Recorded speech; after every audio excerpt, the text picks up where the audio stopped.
Olá pessoal, tudo bem? Mais um O que cai na prova discursiva começando e hoje nós vamos conversar um pouquinho sobre uma banca que é considerada por muitas pessoas uma banca de alto grau de dificuldade. O assunto do que cai na prova discursiva de hoje é o Instituto Americano de Desenvolvimento, IADES. Então, se você não conhece ainda essa banca ou está inscrito em um concurso cuja banca é IADES, não pode perder o programa de hoje, porque nós vamos falar um pouquinho sobre a banca, sobre a prova discursiva, é uma canjinha em relação também à prova de língua portuguesa, afinal de contas, estamos aí no mesmo barco. Separei algumas informações importantes, vamos usar essa informação para ter uma sequência aí, para poder conversar certinho e você também se antenar de tudo aquilo que a gente tem de bacana para compartilhar sobre IADES, então fica de olho porque o assunto hoje é muito bom. E se você ainda não está inscrito no canal, aproveita, se inscreve,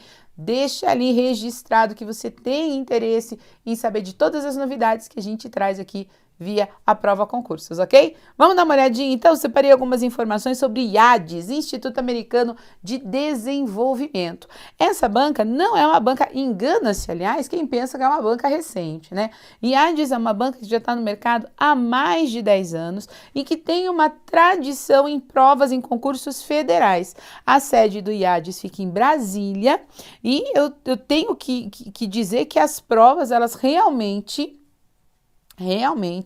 elas são muito bem feitas. É uma banca que costuma ser comparada a FGV e Sebrasp, especialmente no que diz respeito à prova discursiva, algumas semelhanças quanto aos critérios de avaliação, alguns pelo menos, e quanto à própria maneira de organizar a questão, mas a gente já fala um pouquinho mais sobre isso.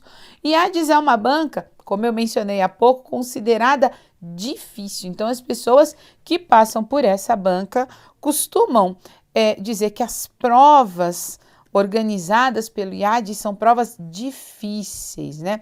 E o que faz de uma prova ser considerada difícil? Então, um dos pontos que foi apontado é justamente a extensão dos próprios enunciados. Então, enunciados extensos, textos, embora de temáticas atuais que provocam, que exigem um alto grau de concentração do candidato. Então, é uma banca que não tá para brincadeira. Você não pode subestimar, aliás, falar sobre bancas, já falamos sobre algumas aqui no que cai na prova discursiva. Falar sobre bancas é sempre muito bom, porque à medida que você conhece um pouco mais da banca e acaba se familiarizando com ela, fazer a prova vai se tornar um pouco mais tranquilo, um pouco mais fácil. Não é à toa que a gente recomenda, quando você começa a se organizar para estudar, a resolução de questões anteriores. A resolução de questão é justamente para você se familiarizar com a linguagem que a banca utiliza, com a forma que ela entende ser a mais adequada para elaborar os questionamentos. Então, conhecer a banca é, sem sombra de dúvidas, essencial. O que mais a gente tem de importante ali? Então, há enunciados extensos, a extensão dos enunciados acaba sendo um fator, né, a dificultar ainda mais a vida aí do candidato. Os textos, eles costumam apresentar temáticas atuais, não só os textos voltados às questões discursivas, mas os textos presentes na própria prova. E a possibilidade de atrelar essas temáticas aos cargos também é bastante grande e muito real. Em relação à língua portuguesa, já que a gente está aqui, né, vamos falar da língua. Em relação à língua portuguesa, muita gramática normativa, bastante linguística e as questões, elas são consideradas, complexas, né? Então, tem que ficar bem de olho nisso. Os tópicos mais cobrados, correção gramatical, não tem nem o que falar, né? Reescrita de frases, especialmente aquelas questões em que se exige do candidato o entendimento de alternância ou não de sentido. Tem que ficar muito atento a esse tipo de questão, tá? Para você não ter dificuldade. Às vezes a correção gramatical está ali impecável, mas o sentido se alterou, ou às vezes o sentido se mantém, mas há uma incorreção de vírgula, de crase, né, de correlação verbal, tem que estar muito atento nisso.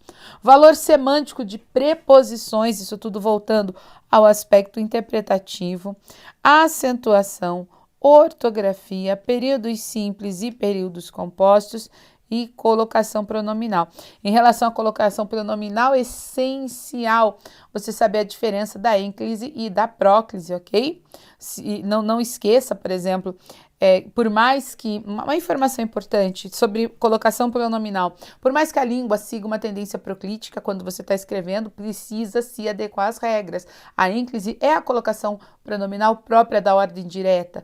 Então, é o que prevalece, especialmente nas questões de maior formalidade. Para haver a próclise, precisa haver condição. Isso é importante que você também entenda. Então, vale muito a pena aquela espiada bacana em uma boa gramática ou ainda nas aulas de língua portuguesa. Evidentemente, aquelas ofertadas pela prova concursos, tenho certeza que são muito boas e vão trazer essas respostas para você. Que mais? Volta lá porque tem mais informação, olha só. Uma boa estratégia, até falei sobre isso, né? Uma boa estratégia de estudo para quem vai encarar IADES é buscar provas anteriores, justamente para você buscar essa familiarização com a linguagem. Tá? Isso aqui, nossa, é um facilitador, acredite em mim, um facilitador bastante bom. Então, conheça, se familiarize, se aproxime, conheça, veja provas anteriores, porque isso vai te ajudar bastante. Já em relação à redação, agora sim, né? Poxa vida, professora, é o que cai na prova discursiva. Vamos falar de redação. A cereja do bolo fica sempre para o final. As propostas organizadas pelo IADES costumam ter relação com temáticas atuais, então a atualidade é algo que se costuma cobrar bastante, especialmente aquilo que pode ter um impacto social. Muitas bancas, aliás, adotam essa postura, né? Podem também ser relacionadas ao próprio cargo. É lógico que em relação à prova discursiva, é essencial que você faça uma boa leitura do edital, porque ali já vem presente o direcionamento da proposta, se é uma temática atual ou se é uma temática voltada ao desempenho da função. Então, ler o edital imprescindível, mas conhecer, dar aquela olhadinha em algumas informações sobre como a banca costuma se organizar, também ajuda nesse processo.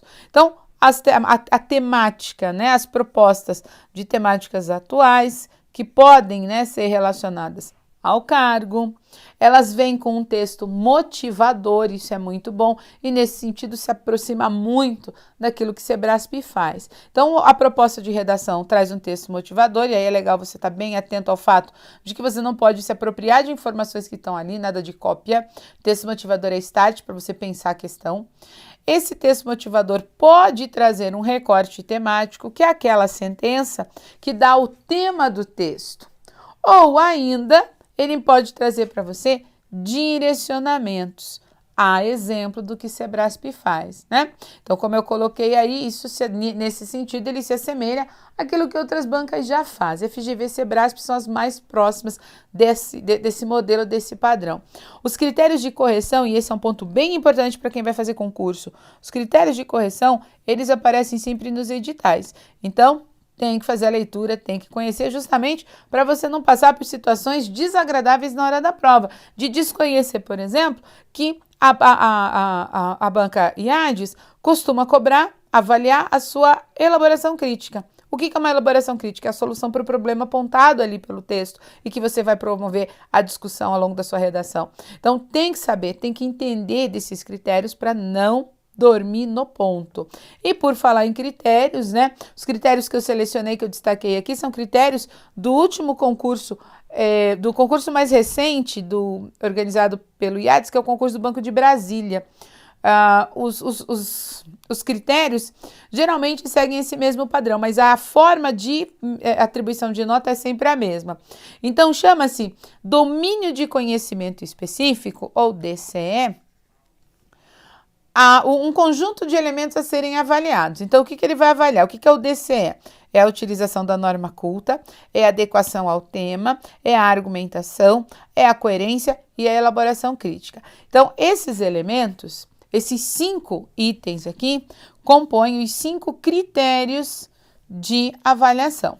Então, ele vai avaliar a norma culta, o trato dado ao tema, a argumentação, a unidade de sentido, a coerência, e a solução que você deu ali ao término da sua discussão. Então, IADES costuma avaliar a redação a partir de 5 critérios. O primeiro critério, que vai buscar visualizar ali, eles chamam de TX, né, que é tema-texto. Esse primeiro critério avalia a adequação ao tema, então se você realmente falou do que deveria falar, a adequação à proposta, então se você está dentro do assunto e dentro do gênero, geralmente um texto dissertativo argumentativo, mas não se surpreenda se surgir dissertativo descritivo, ok? Avalia a organização do texto, então se ele tem continuidade, isso que é paragrafação, né? E se tem a relação entre os períodos. Então, isso entra na primeira leva de nota. Adequação ao tema, adequação à proposta e organização textual. Na sequência, a argumentação também se constitui elemento de avaliação. E aí ele vai avaliar a especificação do tema, se você conseguiu entender sobre o que deveria falar e está dando subsídios, né? Inserindo ali no texto subsídios suficientes para validar um posicionamento sobre o assunto, o quanto você conhece desse assunto, as suas ideias, se elas são boas e se estão lógicas, se elas estão unidas, se elas estão concatenadas, se estão sem fragmentação, informações, fatos e opiniões pertinentes, então a pertinência daquilo que você coloca e sempre relacionado ao tema, a articulação, a consistência de raciocínio, a ausência de contradição.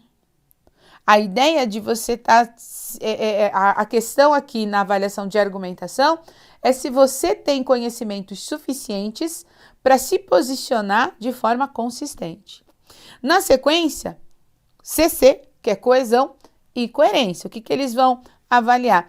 A relação entre as palavras, entre as frases, entre as orações e entre os parágrafos, que é o que a gente vai chamar aí de coesão, o uso dos mecanismos linguísticos que vão estabelecer essas relações lógico-semânticas entre as partes do texto e a unidade, que é a coerência. Então, dentro da coesão textual, ele vai avaliar o quê? O uso de pronomes, a substituição de palavras, os apagamentos, os anafóricos, né, os resgates, as antecipações, os articuladores, os tempos e modos verbais, bastante cuidado com isso, o emprego de palavras mesmo, sinônimas, antônimas, hiperônimas. Então, tudo isso entra na avaliação, os hipônimos também, de coesão. Já na coerência, ele vai avaliar o quê? A seleção dos argumentos, a organização desses argumentos, a necessária relação que um vai estabelecer com o outro, né? A ideia de causa e consequência, o estabelecimento de relações de sentido.